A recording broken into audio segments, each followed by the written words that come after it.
eu vim aqui para contar para vocês do erro do Lefebvre. Todo mundo sabe quem é o Lefebvre, imagino, pelo menos o suficiente para se interessar para ver isso daqui.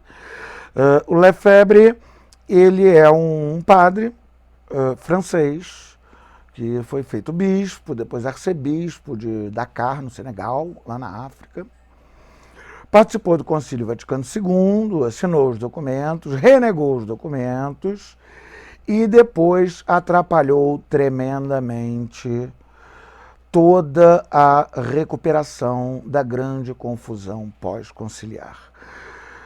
Porque depois de cada concílio, ao longo de toda a história da Igreja, sempre há uma bagunça, sempre há uma confusão, até se conseguir descobrir direito o que está rolando. O canal do YouTube é o meu canal mesmo, youtube.com/Carlos Ramalhete Brasil, tudo junto.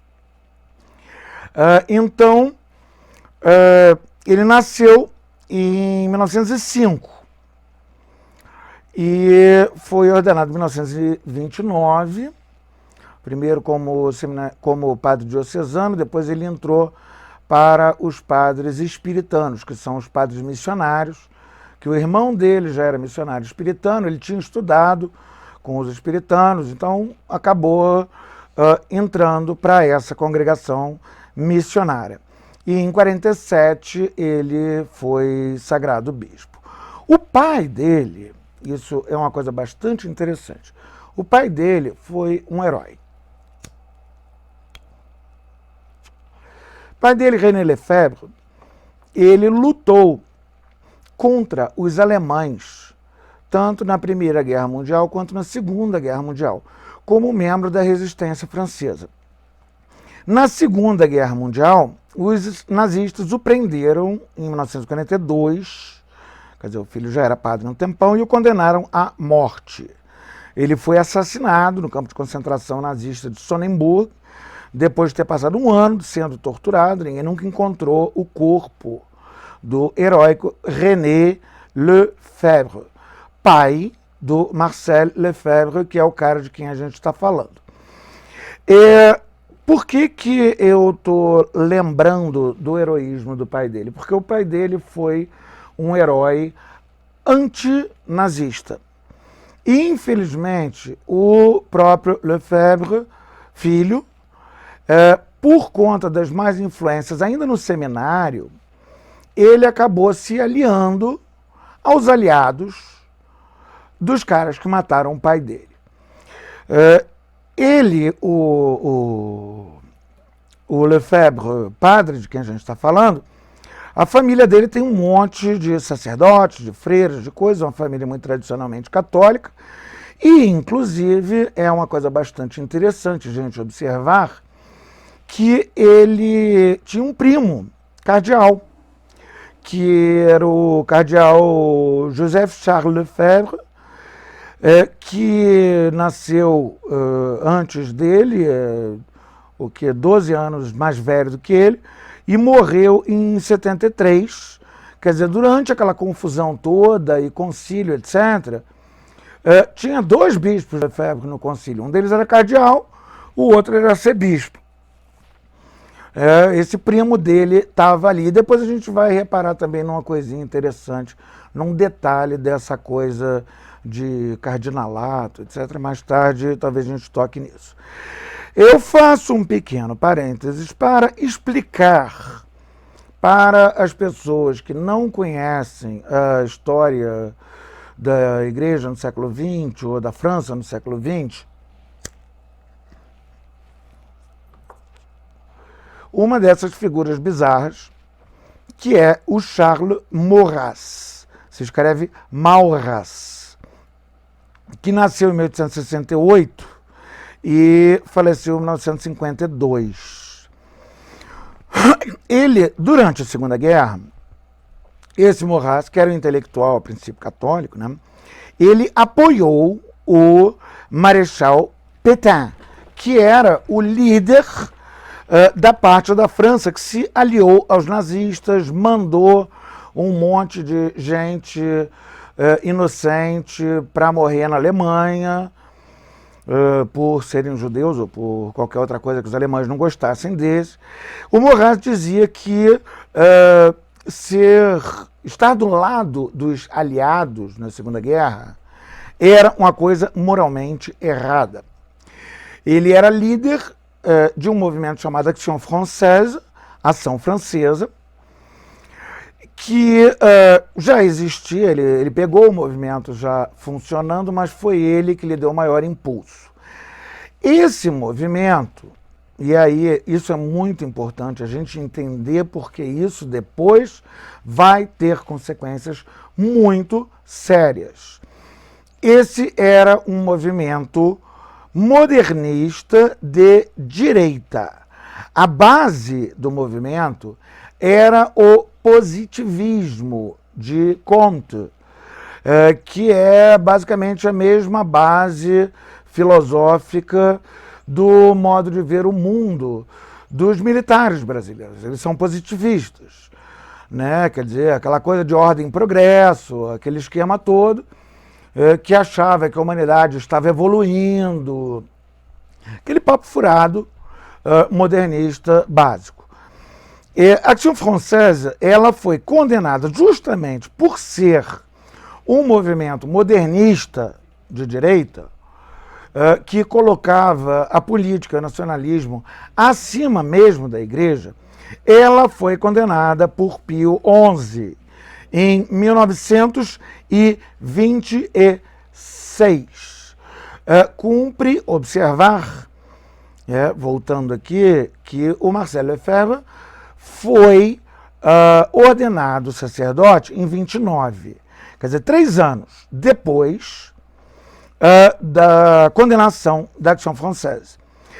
Ele foi aluno, quando ele estudava no seminário francês em Roma, ele foi aluno do padre Henri Le Floch, que nasceu em 1862, faleceu em 1950, que Pio XI mandou demitir por modernismo de direita maurrasiano, em julho de 1927.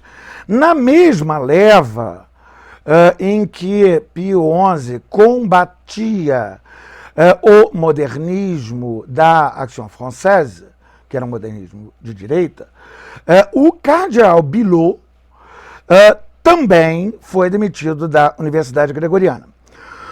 Aí o próprio Marcel Lefebvre, muitos anos mais tarde, ele contou a história da vida dele para umas freirinhas seguidoras dele. E aí nessa história, ele disse que Pio XI estava, claro, errado.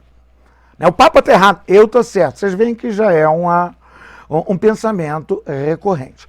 Estava errado ao combater o modernismo de direita. Por quê? Segundo Lefebvre, abre aspas, era um movimento de reação contra a desordem que a maçonaria causava no país, na França.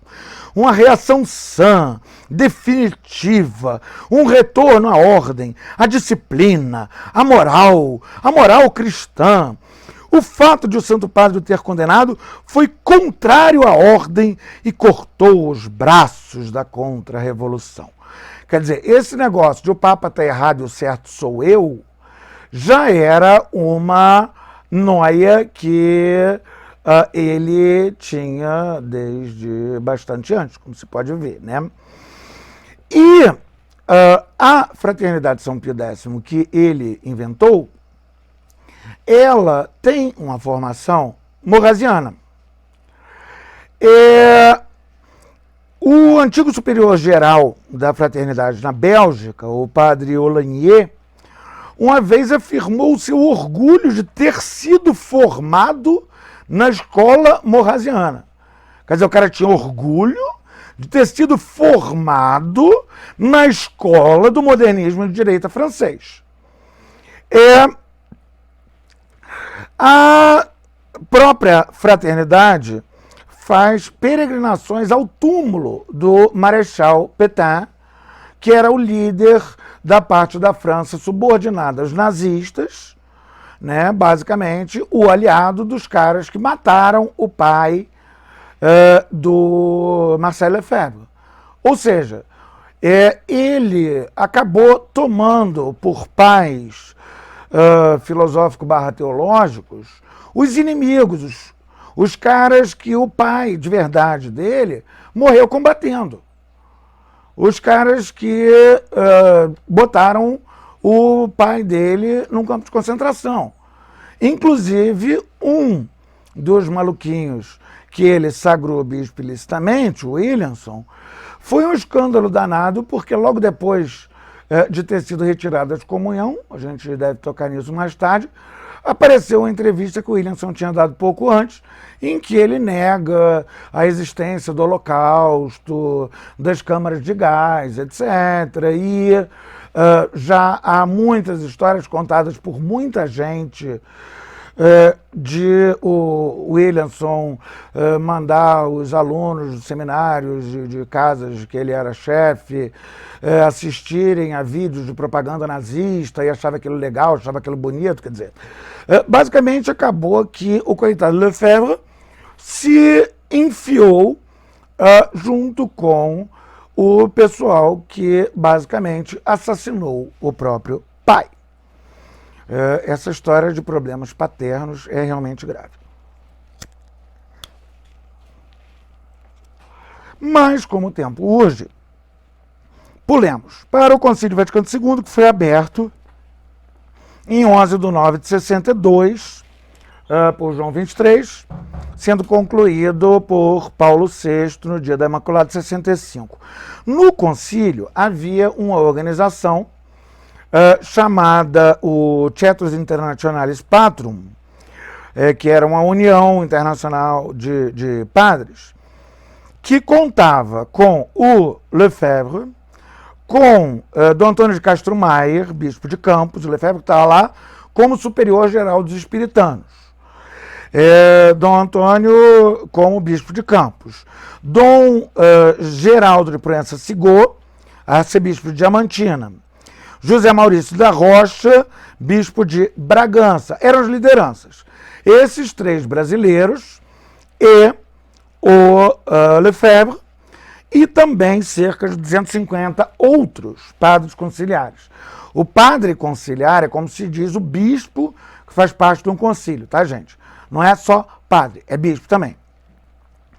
Então, era mais ou menos um décimo, um pouco mais de um décimo, dos participantes do concílio faziam parte dessa união de bispos mais conservadores.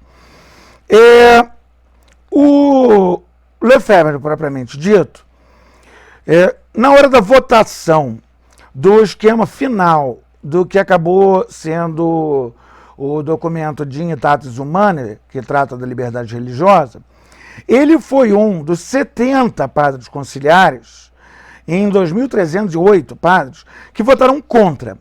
Mas, 2 horas depois, o Papa assinou, o Papa Paulo VI, né, assinou, e aí logo depois ele assinou embaixo, no documento de promulgação.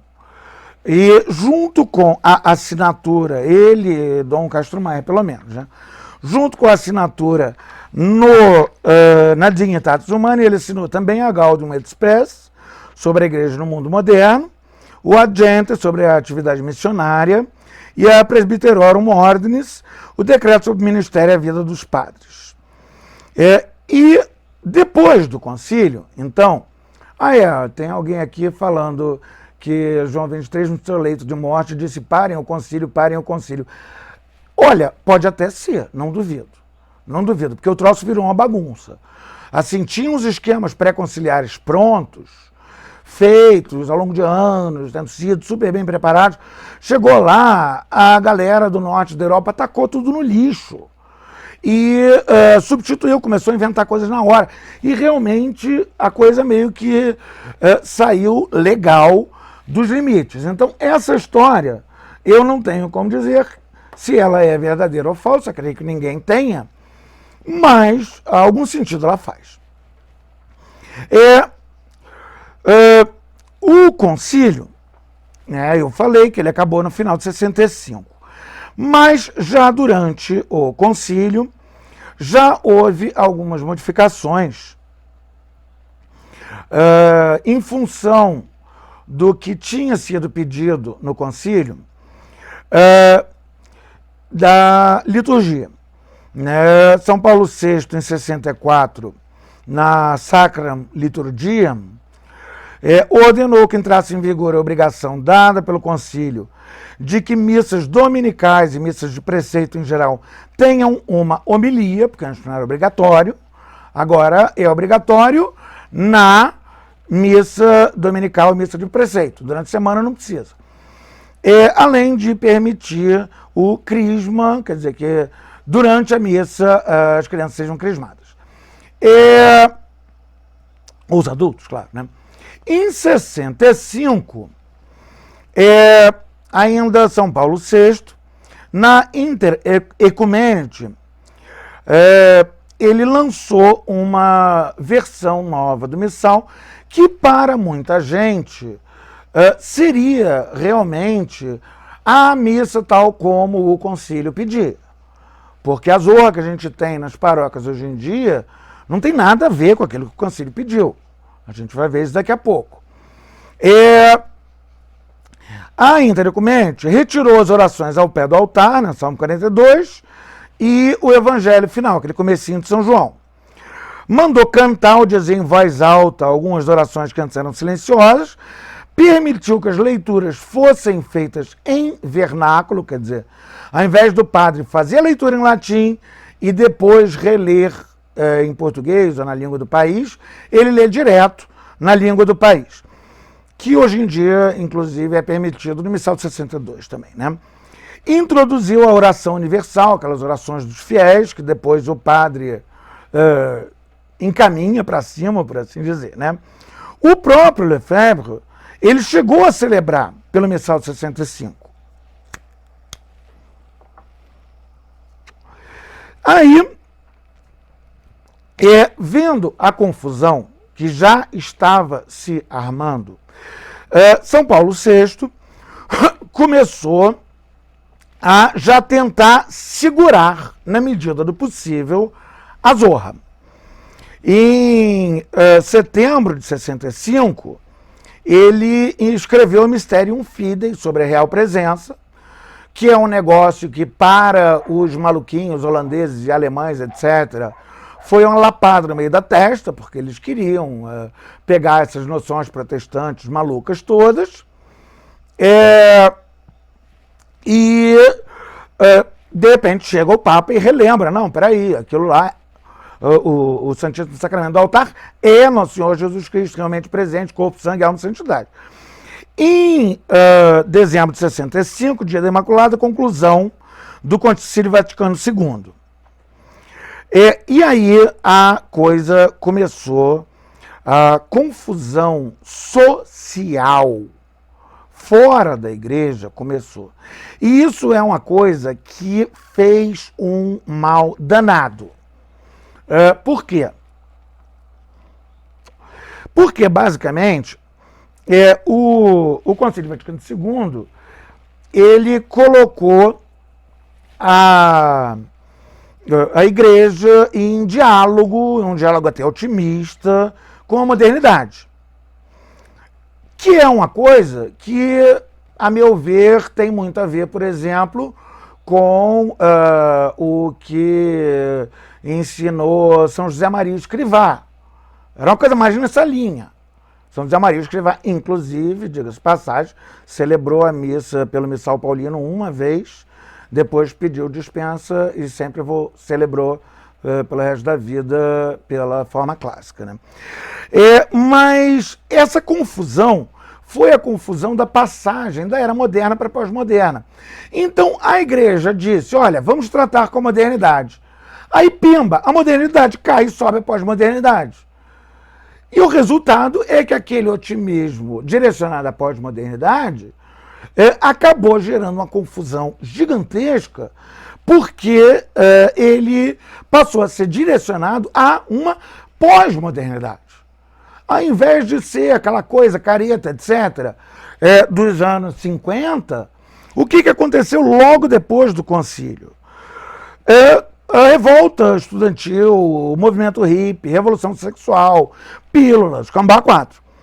Então, 65 acabou o concílio, 67, São Paulo VI lançou Sacerdotes Celibatus, reafirmando a necessidade do celibato sacerdotal, que já estava um monte de gente dizendo que ia acabar. Inclusive, eu já ouvi histórias de gente que foi ordenado naquela época porque tinha certeza que ia poder casar depois. Porque era isso que estava no ar. Era uma movimentação maluca, social, que acabava, claro, influenciando a igreja. Em 67, agosto de 67, quer dizer, 2 meses depois da encíclica reafirmando o celibato sacerdotal de São Paulo VI, acontece o Summer of Love, o verão do amor. Amor, leia-se sexo livre, em São Francisco, nos Estados Unidos. Movimento hippie, o Woodstock, aquelas paradas todas, é essa época. Então as pessoas, o concílio tinha pensado, vamos ouvir a sociedade, não sei o que, pensando naquele monte de gente careta de terno e gravata, e de repente se viram com Woodstock na frente. Em maio de 68, quer dizer, no ano seguinte, a revolta estudantil em Paris, que até hoje é considerada a passagem da modernidade para a pós-modernidade. E aí, logo depois, 2 meses depois da revolta estudantil, São Paulo VI queimou o seu último cartucho. Qual é o último cartucho dele?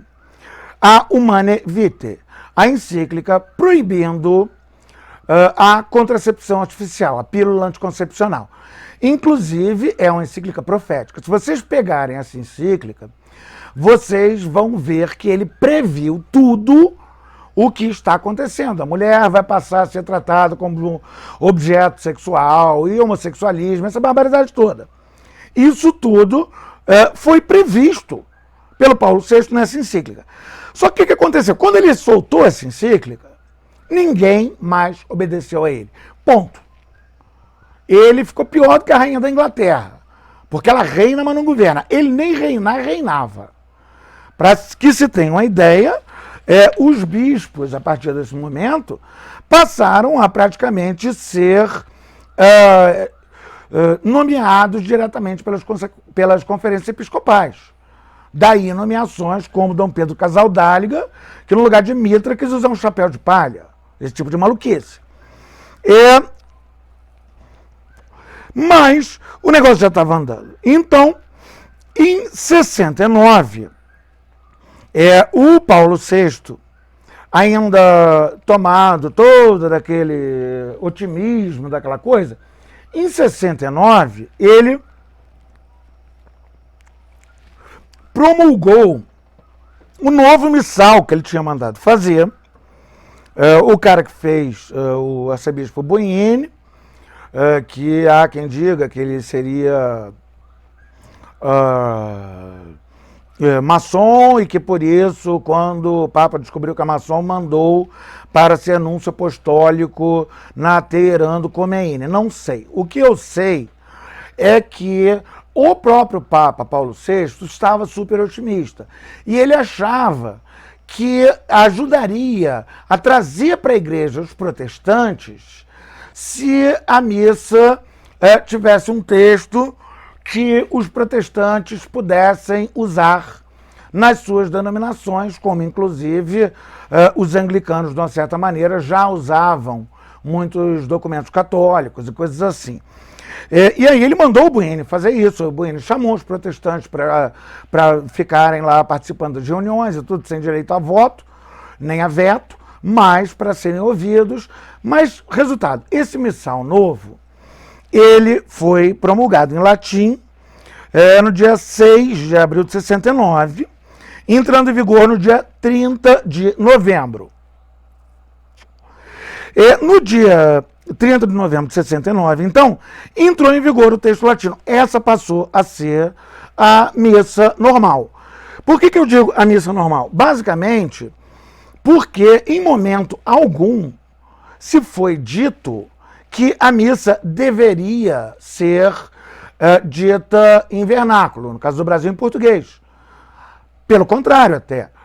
Para que um padre possa celebrar em português, ele tem que ter autorização do bispo. Em latim, não. Porque se considera que o padrão é o latim. O concílio não mandou nada disso. O concílio, ao contrário, disse que os fiéis teriam que aprender a cantar em latim, canto gregoriano, suas partes da liturgia. E por aí vai. Mas as traduções foram sendo promulgadas.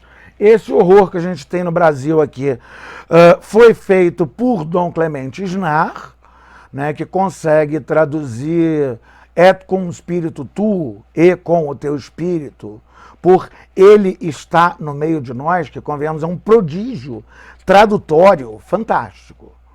E já dizia o falecido Fedele, né, quem está no meio de nós é o estômago. Realmente fica muito esquisito. Cada et cum spiritu tu da missa paulina em latim virou uma coisa diferente em português. Tem um monte de et cum spiritu tu e em português cada um tem uma tradução diferente. Mas aí essas traduções foram sendo promulgadas uma a uma. O próprio Dom Clemente Snar disse uma vez numa entrevista que ele conseguiu enganar Roma, porque não tinha especialistas em língua portuguesa, então coisas que os franceses tinham tentado fazer passar e não tinham conseguido, ele conseguiu. Né? Inclusive a destruição total do cânon romano, oração eucarística número 1, que se você compara com o original latino, não tem nada a ver. Bom, o Paulo VI, São Paulo VI, não nos esqueçamos, ele havia perdido sua força. E a confusão estava aumentando exponencialmente. As missas começaram a ser celebradas só em vernáculo. Os padres começaram a se enfiar atrás do altar para celebrar a missa. Ao invés de estar junto com o povo, virado para o altar, está enfiado atrás do altar. Nunca ninguém mandou fazer isso. O próprio Papa Bento XVI, no seu livro Introdução ao Espírito da Liturgia, disse que essa moda foi a pior coisa que já aconteceu na história da liturgia católica. Porque realmente, assim, é uma coisa extremamente antididática, confunde a cabeça das pessoas. Eu mesmo já vi um seminarista, que hoje é padre, de Teologia da Libertação. Eu falei para ele, eu então seminarista também, eu disse, poxa, mas parece que o padre está oferecendo sacrifício ao povo, não a Deus. Aí ele subiu nas tamancas, ele disse, mas está oferecendo o sacrifício ao povo, imagem de Deus vivo. O que é isso? É uma coisa que vem desse negócio de o padre se enfiar atrás do altar. Que Bento XVI disse que é a pior coisa que aconteceu na liturgia. Não são coisas que a igreja queria. São coisas que aconteceram dentro daquela confusão, pós-modernidade, o movimento hippie, o Woodstock, maio de 68, revolução sexual, o escambau A4. O pau comendo solto na sociedade. E a igreja, sem acesso direto aos textos do concílio, porque para você ter o texto do concílio no Brasil em português, você tinha que esperar sair uma tradução, ser publicada, não tinha internet. Então você tinha o que a imprensa mentia, mas você não tinha o que a igreja dizia, que ia aparecer 3, 4 anos depois. Então chegava até um bispo para um padre e dizia, olha, agora tem que ter violão, missa em português e você tem que se enfiar atrás de uma mesa. O padre acreditava, porque ele não tinha acesso aos documentos. Ele tinha que acreditar. Né? E foi essa quizumba que o fato de São Paulo VI ter perdido sua força política com a proibição da pílula anticoncepcional, na Humanae Vitae, em 68, fez com que ele não tivesse muito como responder. Aí, no dia 1º de novembro de 1970, o Lefebvre fundou a Fraternidade Sacerdotal São Pio X, que tinha reconhecimento diocesano ad experimentum, quer dizer, como experiência, vamos ver se dá certo. É como uma união pia, quer dizer, uma união de pessoas movidas por bons propósitos. Um ano depois, chegou às mãos de São Paulo VI um abaixo-assinado, assinado por um monte de ingleses famosos, católicos e não católicos, pedindo que na Inglaterra pudesse continuar a missa antiga. Aí, reza a lenda, ele olhou a lista de signatários e viu, Agatha Christie, legal! Autorizou o indulto. Então já rolava o indulto Agatha Christie. Na Inglaterra, todos os bispos podiam autorizar a missa pelo missal de 65, com mais uma que outra mudancinha que foi feita em 67, mas basicamente era muito mais próximo da forma clássica, claro, do que o missal paulino. Mas, em 74, o Lefebvre, que estava lá até fazendo um negócio legal, formando sacerdotes à moda antiga, etc., o Lefebvre resolveu enfiar o pé na jaca e fez uma declaração extremamente modernista, de direita, dizendo, no dia 21 de novembro de 74, aderimos de todo o coração a Roma eterna. Contrariamente, recusamos hoje, como temos recusado até hoje, a Roma de tendência neomodernista e neoprotestante, que se manifestou claramente no Concílio Vaticano II e, depois do concílio, em todas as reformas que se lhe seguiram. Ou seja, o cara já inventou, já negou aquele ponto do credo que diz: creio na igreja una. Ele já inventou, e nisso ele estava junto com os modernistas de esquerda, que tinham exatamente a mesma visão, a existência de duas igrejas. Uma pré-conciliar, uma pós-conciliar. A única diferença entre os de esquerda e os de direita é que os de esquerda gostam da suposta igreja pós-conciliar, enquanto os de direita odeiam, e vice-versa. Mas, na verdade, tem uma igreja só. Creio na igreja una, santa, católica e apostólica. Não existem duas igrejas.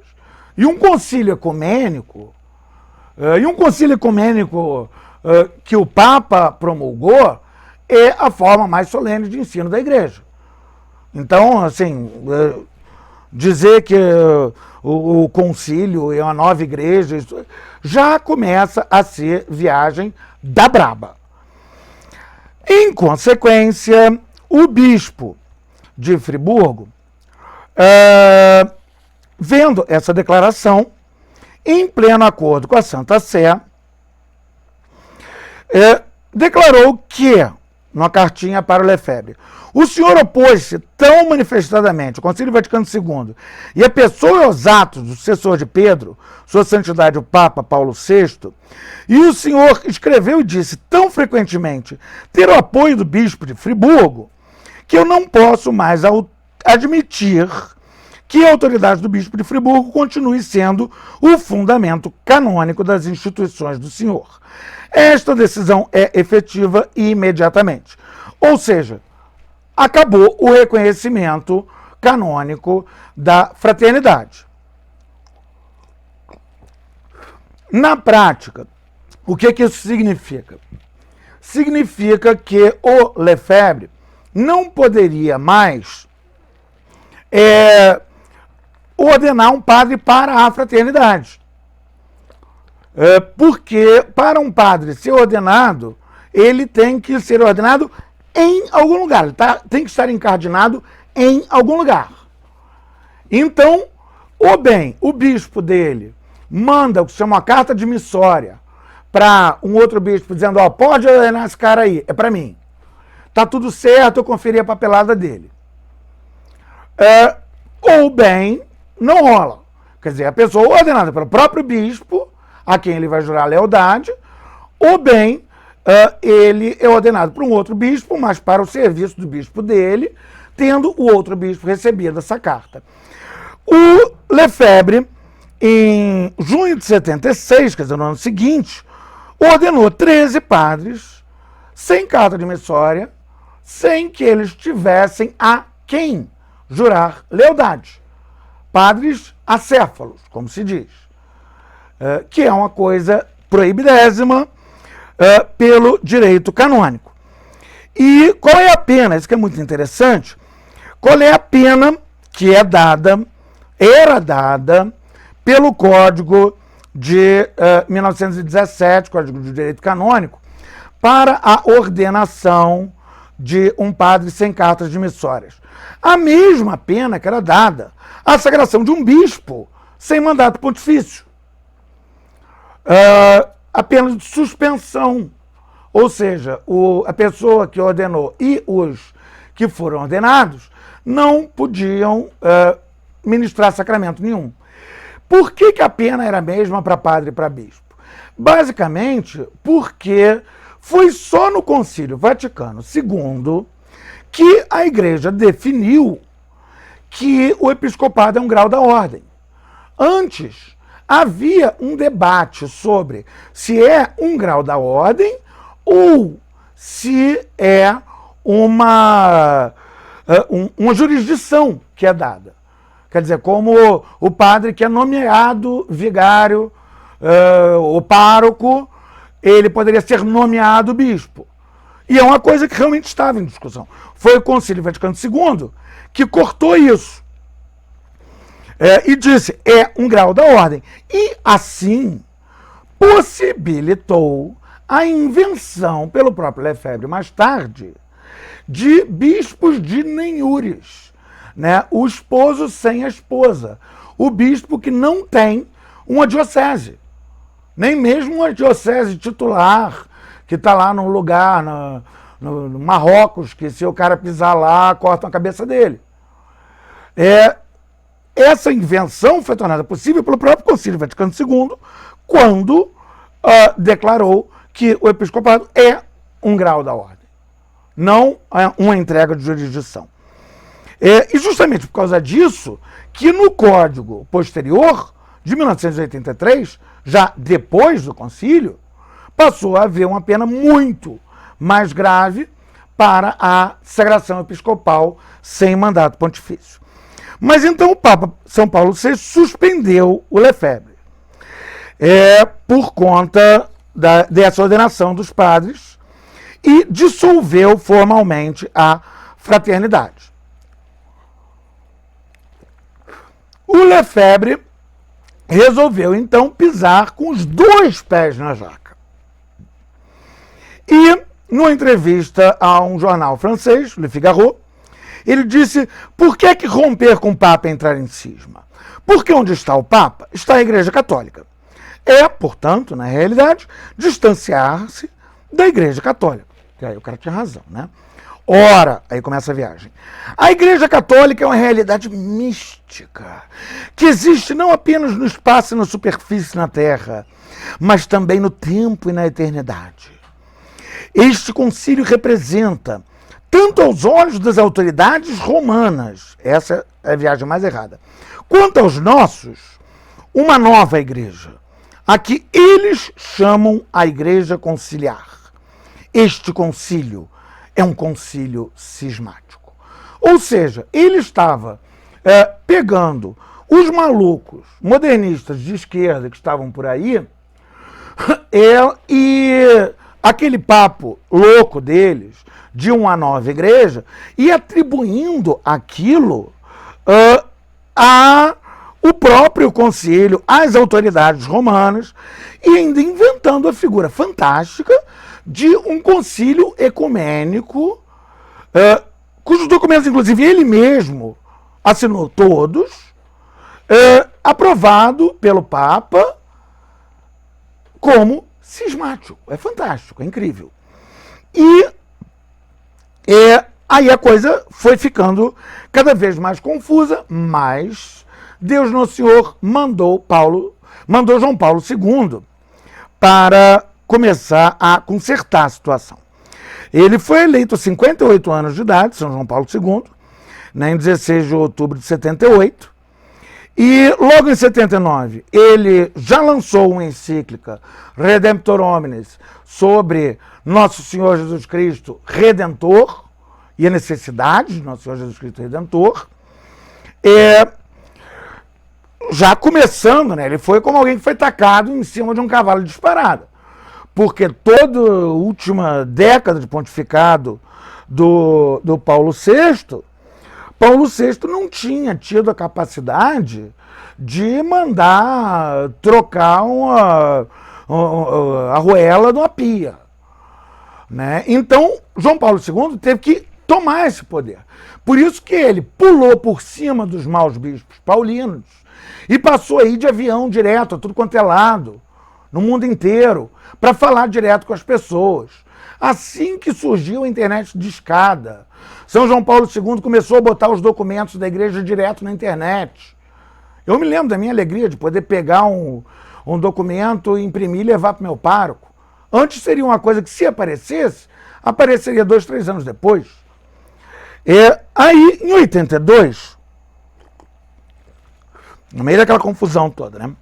Em 12 de maio de 82, teve um louco, um padre, chamado Juan María Fernández y Cron, que tentou matar o Santo Papa, São João Paulo II, com um golpe de uma baioneta de 40 centímetros. Tirou sangue do Santo Padre, mas não conseguiu matar. Esse louco tinha sido ordenado sacerdote pelo próprio Lefebvre, mas tinha sido expulso da fraternidade sacerdotal no ano seguinte. Ele foi ordenado em 78, foi expulso em 79, em 83 ele tentou matar o Papa. Por que eu estou falando disso? Porque é uma mentalidade, no caso, era um louco, sim. Agora, para que um padre, um cara tenha chegado a ser ordenado padre, 3 anos depois ele foi fazer isso. 1 ano depois de ser ordenado, ele foi expulso por sinais de instabilidade mental. Mas certamente, durante o tempo dele de seminário, ele não tinha um retrato do Papa na parede do quarto, se me faço entender. Quer dizer, é uma mentalidade antipapal. É uma mentalidade modernista.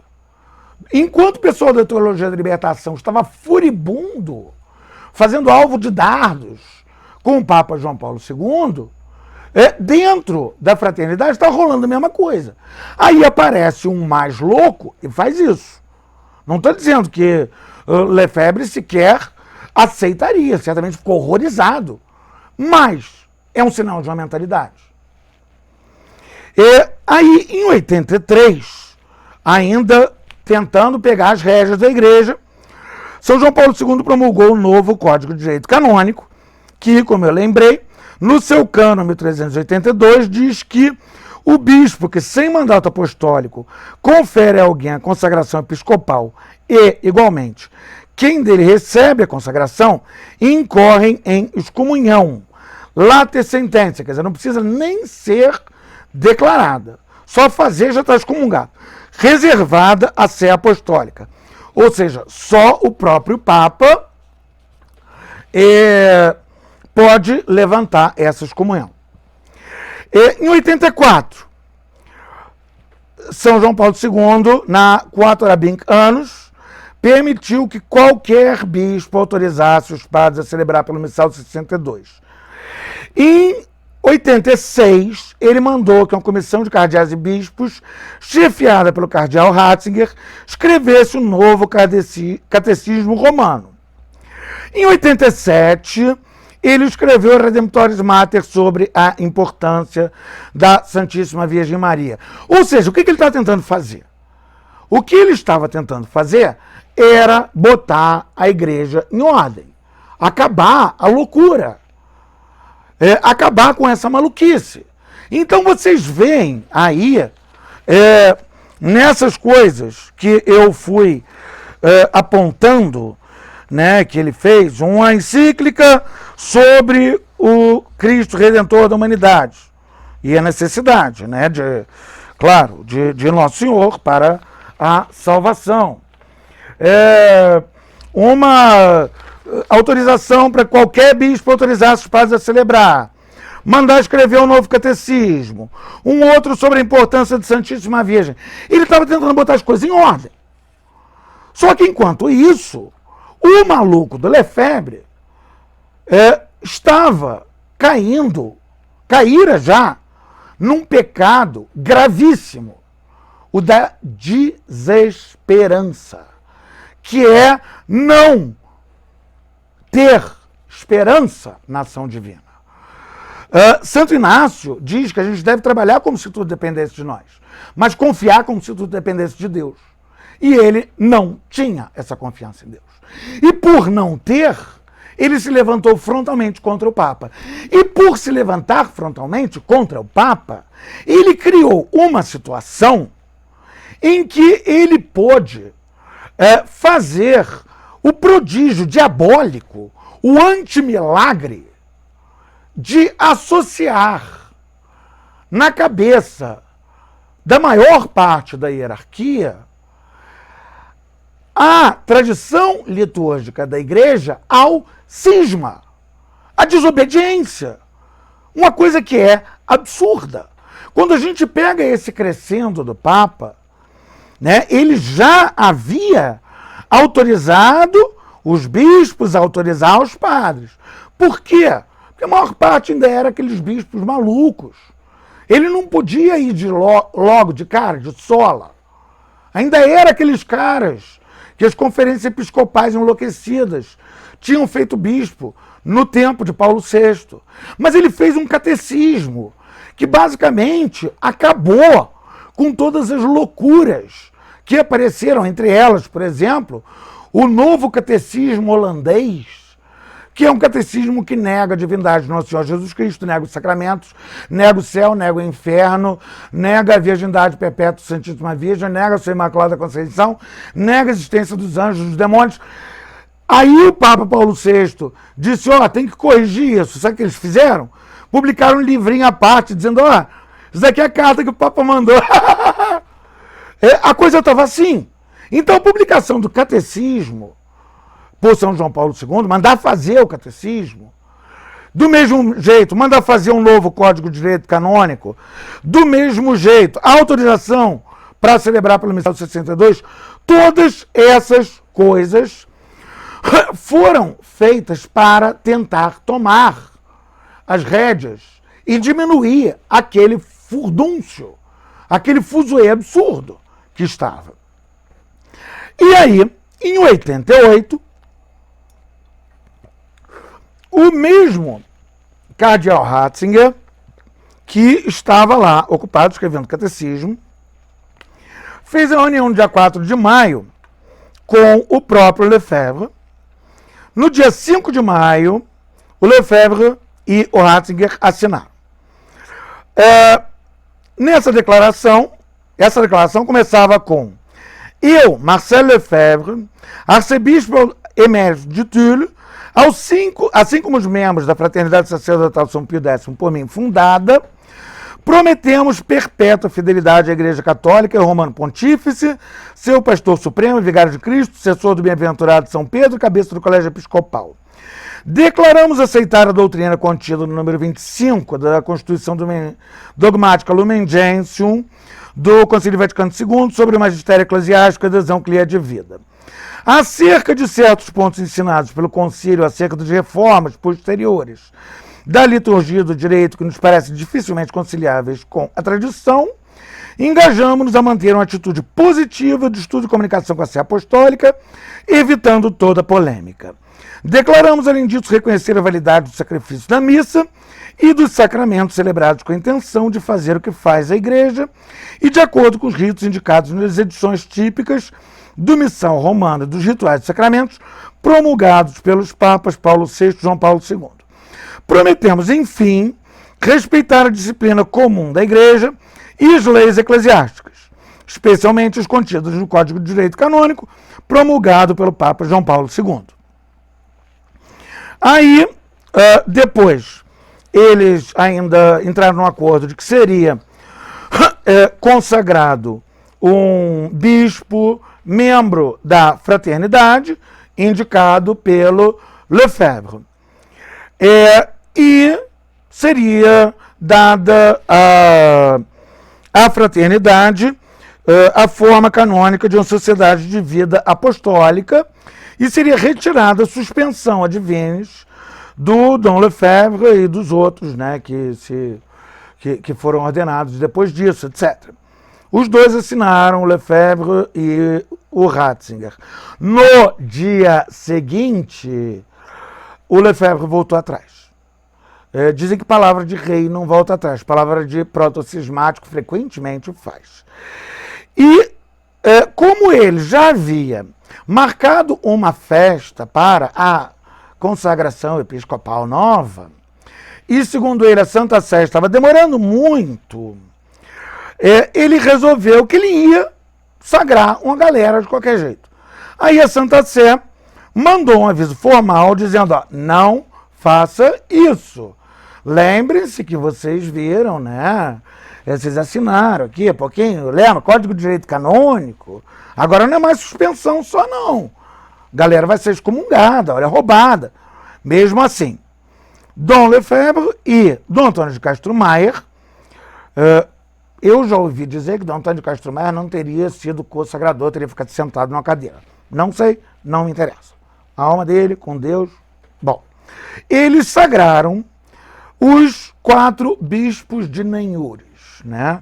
Os 4 esposos sem esposa, Bernard Fellet, Bernard Tissier de Malraux, Richard Williamson e Alfonso de Galarreta, contra a vontade expressa do Papa São João Paulo II, que menos de 2 semanas antes tinha escrito, ó, segura a onda aí. Foi o primeiro cisma na igreja, desde aquele que aconteceu, adivinha quando? Logo depois do Concílio Vaticano I, 1870. Muito pelo contrário, o Escorbuto. Se ele não tivesse sagrado os bispos, a missa de sempre, a missa na forma clássica, estaria sendo celebrada, no mínimo, em toda a catedral. Porque era isso que estava sendo feito. Era isso que estava sendo feito. Os bispos já tinham tido a autorização, já estava saindo o catecismo, já tinha se reiterado um monte de pontos de fé. Qual era a próxima etapa? Mais ainda, quando se pensa que o encarregado por São João Paulo II de cuidar disso é o cara que escreveu um livro chamado Introdução ao Espírito da Liturgia, em que ele diz que o padre se enfiar atrás do altar é a pior moda que já aconteceu. A reforma das barbaridades litúrgicas pós-conciliares foi impedida. Ela foi impedida liminarmente pelo prodígio satânico lefebrista de associar o amor à liturgia tradicional, ao latim, etc., ao cisma. Tanto que, se hoje um padre qualquer chega e resolve celebrar em latim, mesmo sendo direito dele, não estou nem falando de celebrar a forma clássica, celebrar a missa paulina em latim, ou celebrar a missa paulina na mesma, diante do altar, não atrás do altar, o bispo do cara vai ficar apavorado. Vai pensar, esse cara está querendo virar cismático. Daqui a pouco ele abre uma igrejinha à la Igreja Brasileira ou Universal no outro lado da Praça da Catedral. Porque é isso que a fraternidade faz. Eles conseguiram impedir. Já acabou o tempo do negócio aqui, eu não sei como é que funciona. Em todo caso, eu estou continuando aqui, porque... eu estou continuando aqui, mas, basicamente, o erro dele foi esse. Por desesperança, ele foi excomungado, assim como Dom Castro Maier, assim como os 4 bispos Nenhures, por Dom Bernardin Cardeal Gantin, prefeito da Congregação para os Bispos, que declarou a excomunhão lata sentença, quer dizer, que já existia automaticamente, em 1º de julho de 88, no dia seguinte. No outro dia, logo depois, o que aconteceu? São João Paulo II soltou o Ecclesia Dei, dizendo que deve ser demonstrado por toda parte respeito aos que se ligam à tradição litúrgica latina pela aplicação ampla e generosa das diretrizes já dadas pela Sé Apostólica para o uso do missal romano, de acordo com a edição típica de 62. Depois continuou a obra, em 1990 escreveu sobre as escolas, universidades católicas, etc. Em 91, o Lefebvre morreu ainda excomungado. Mas o que é que ele fez? Ele, basicamente, impediu a reforma da liturgia, a reforma verdadeira. Porque depois do concílio, depois da promulgação da liturgia paulina, houve uma revolução antilitúrgica. O que se encontra por aí não tem nada a ver com o que está no missal paulino. Ninguém mandou isso tudo. Então, esse furdunço, junto com o furdunço doutrinal, junto com o furdunço mariano, São João Paulo II estava tentando consertar, até vir a besta do Lutero II, do Lefebvre, e fazer essa sagração episcopal alucinada, que basicamente impediu a reforma, impediu que fosse revertida a revolução antilitúrgica acontecida naquela zorra de movimento hippie, revolução sexual, etc e tal, após o Concílio Vaticano II. Morreu excomungado, quem morre excomungado vai para os quintos. Né?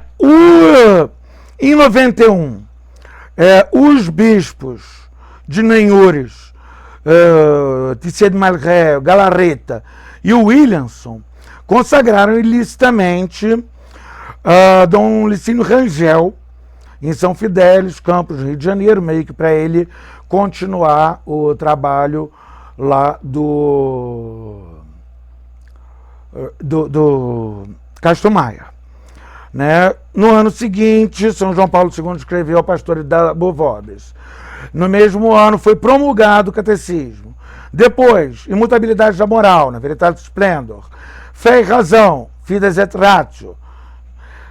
2001, os padres de Campos escreveram para a Santa Sé pedindo para voltar, em 15 de agosto. No dia de Natal do mesmo ano, o Santo Padre recebeu, retirou a excomunhão de Dom Licínio. Comecinho do outro ano foi feita a eleição da administração apostólica. 2005,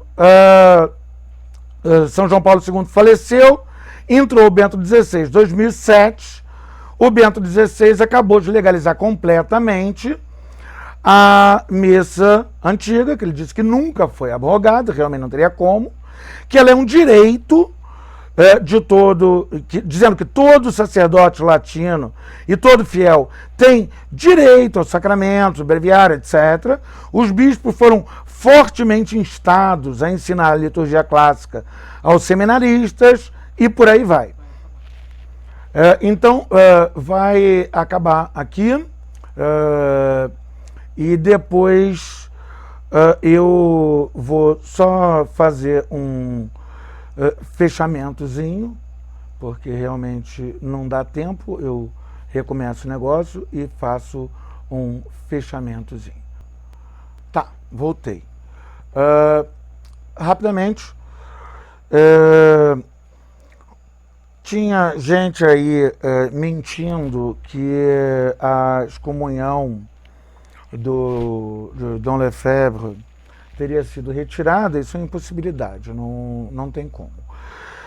O que aconteceu foi que, no dia 15 de dezembro de 2008, o Felé, em nome dos outros 3 bispos nenhures consagrados em 88, pediu, mais uma vez, que fosse levantada a excomunhão lata sententia daquele decreto de 1º de julho de 88.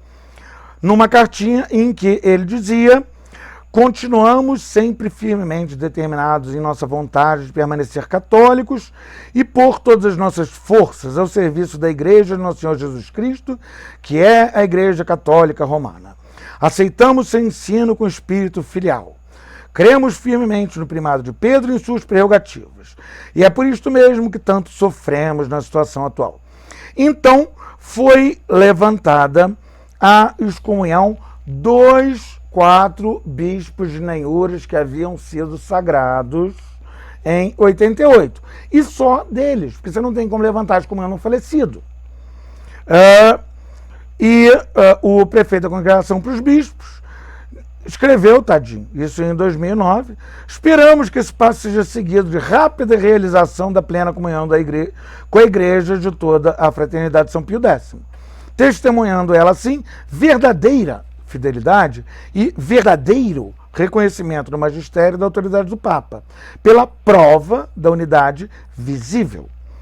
E em virtude das faculdades dadas pelo Santo Padre Bento XVI, em virtude do presente decreto, envia aos bispos o levantamento da excomunhão, lá tem sentença, declarada em 1/7/88, e declara desprovido de efeito jurídico a partir deste dia em que ele estava escrevendo isso, o decreto emitido na época. Ou seja, a excomunhão, a Santa Sé reafirmou a sua existência, reafirmou a sua evidente validade, porque ela foi feita pela Santa Sé, mas a partir de 21/1/2009, ela deixou de ter efeito jurídico para os 4 bispos de Nenhures vivos. E aí o que aconteceu? Logo depois, o louco do Williamson aparece numa entrevista negando o Holocausto, não sei o que, não sei o que. O próprio Papa teve que ir lá dizer: ó, esse cara não está batendo bem, é claro que ninguém aqui está de acordo com isso. Aí eles acabaram brigando entre eles. O Williamson acha que ele é o único lefebrista verdadeiro, então ele já ordenou 3 amigos dele lá aqui no Friburgo, no Brasil, inclusive, né? Já consagrou, né? Porque ele não gosta de ficar sem ser excomungado, né? Afinal de contas, ele era anglicano. Aí ele se converteu no dia seguinte e entrou para a fraternidade. Aí foi excomungado quando foi ordenado, quando foi sagrado bispo. Aí ele pensou: poxa, que legal, é que nem quando eu era anglicano, eu adoro ser excomungado. E aí, para ser mais excomungado, ele volta e meia vem aqui no Brasil, e para ganhar mais uma excomunhão, ele consagra mais um bispo sem mandato pontifício. Mas, resumindo, qual foi o pecado de Lutero? Desesperança. Primeiro, muito maior do que a falta de obediência. Qual foi o erro doutrinal de Lutero? O mesmo de todo modernista: negar que a igreja é una e acreditar numa igreja pós-conciliar diferente de uma igreja pré-conciliar. E o erro dele, o que realmente ele fez, que fez um mal imenso à igreja, foi impedir completamente que a igreja conseguisse combater a revolução antilitúrgica que tomou conta da igreja nos anos 70 e que estava em processo de ser desfeita junto com a revolução antidoutrinal, junto com a revolução anti-hierárquica. Ele conseguiu impedir a igreja de combater a revolução antilitúrgica ao associar num prodígio diabólico, num antimilagre, a adesão à tradição litúrgica da igreja e a desobediência, o cisma e tudo mais. Quer dizer, Se ele não tivesse caído nessa desesperança tão cedo, vocês reparem, essa confusão toda, ele tomou medidas em que se afastou definitivamente da igreja, porque nunca mais voltou, né? Chegou a assinar que voltava e recuou. Mas ele tomou medidas que o afastaram definitivamente da igreja 4 anos depois da promulgação do novo missal. Quer dizer, quando a coisa ainda estava tamanha confusão que no Brasil, por exemplo, provavelmente não havia ainda tradução de todos os documentos do concílio. Estava nesse grau de confusão ainda. E o cara já estava batendo a porta, já estava saindo. Isso é o cúmulo da desesperança. E foi isso que o levou a essa desesperança, que o levou a ouvir o demônio e servir ao demônio, impedindo que fosse desfeita a revolução antilitúrgica ocorrida nos anos 70. Agora, com muita dificuldade, padre por padre, bispo por bispo, se está tentando conseguir alguma coisa, mas continua dificílimo. Por quê? Porque se um padre celebra a missa na forma clássica, que inclusive é um direito dos fiéis e do padre, o que acontece é que quando ele vê, a igreja dele está lotada de loucos desvairados, com espírito cismático, xingando o Papa, xingando o bispo, excomungando todo mundo, se colocando, como qualquer modernista, aliás, né, acima da hierarquia, vendo o padre como um mero fornecedor de sacramentos, que, aliás, era a própria visão lefebrista, porque ele sagrou 4 bispos, mas nenhum deles podia ser o chefe da fraternidade. Segundo ele, porque isso poderia fazer parecer que o bispo teria uma jurisdição. Mas, quer dizer, o bispo, para ele, era basicamente uma máquina de crismar e de ordenar. Do mesmo jeito que um modernista de direita qualquer vê o padre que celebra a missa na sua forma clássica como uma máquina de celebrar a missa e de ouvir confissão. Quer dizer, o cara basicamente conseguiu acabar, ou pelo menos atrasar por 50 anos, 60 anos, só Deus sabe, o combate à revolução antilitúrgica dos anos 70. Esse foi o erro de Lefebvre. É um Lutero 2, né? Não é por causa dele que ainda existe a forma clássica da liturgia. Não. É por causa dele que ela quase não existe. É por causa dele que eu mesmo conheço um monte de padres que têm medo de celebrar a forma clássica da liturgia, porque eles sabem que o bispo vai ficar com medo deles estarem virando cismáticos. E que a paróquia dele vai virar para-raio de maluco e vai estar cheio de doido ali, se achando no direito de excomungar o bispo, de excomungar o papa e vendo-o não como o pai que ele é, sim como uma máquina de fornecer sacramentos. Este foi o erro de Lutero. E esse erro dele ainda vai levar muitas décadas para passar.